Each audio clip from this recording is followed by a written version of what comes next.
یہ ہو ہی نہیں سکتا کہ درد کا سجدہ ہو اور اللہ نہ ملے، اور یہ بھی نہیں ہو سکتا کہ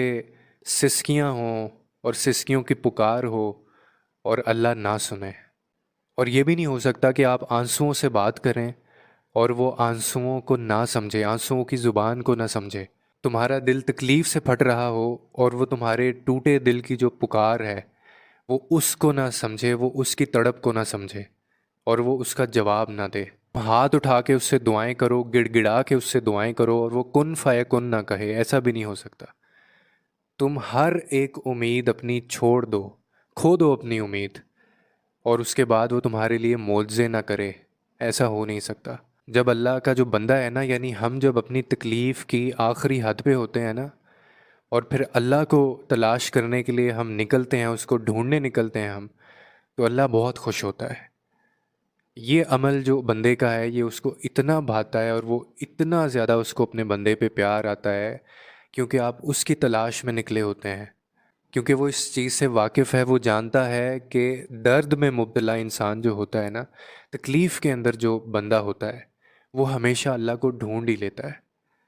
اور ہمیشہ اللہ ایسے بندے کو مل ہی جاتا ہے۔ یاد ہے میں نے ٹوٹے دلوں کا ذکر کیا تھا کہ ٹوٹے دل جو ہوتے ہیں وہ اللہ کے لاڈلے دل ہوتے ہیں، لاڈلے بندے ہوتے ہیں جن کو کوئی غم ملا ہوتا ہے، جن کی زندگی میں کوئی تکلیف ہوتی ہے، جن کی آنکھیں نم رہتی ہیں، اللہ کے لاڈلے بندے ہوتے ہیں، اور اسی لیے اللہ ان کو اتنی جلدی مل جاتا ہے، کیونکہ وہ درد تکلیف میں مبتلا ہیں، اور اللہ ایسے لوگوں کو اپنے قریب در کرتا ہے۔ کیونکہ ہو سکتا ہے نا کہ سجدہ سارے ہی کرتے ہوں، سجدے میں تو سارے ہی اللہ کو ڈھونڈتے ہیں، پکارتے ہیں، لیکن جو تکلیف کا سجدہ ہوتا ہے نا،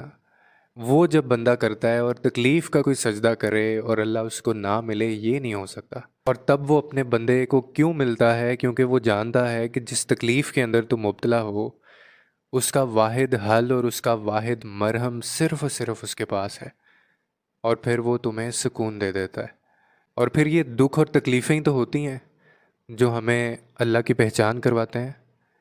یہ دکھ ہی ہوتے ہیں جو ہمیں اللہ سے باتیں کرنا سکھاتے ہیں، یہ دکھ ہی ہوتے ہیں جو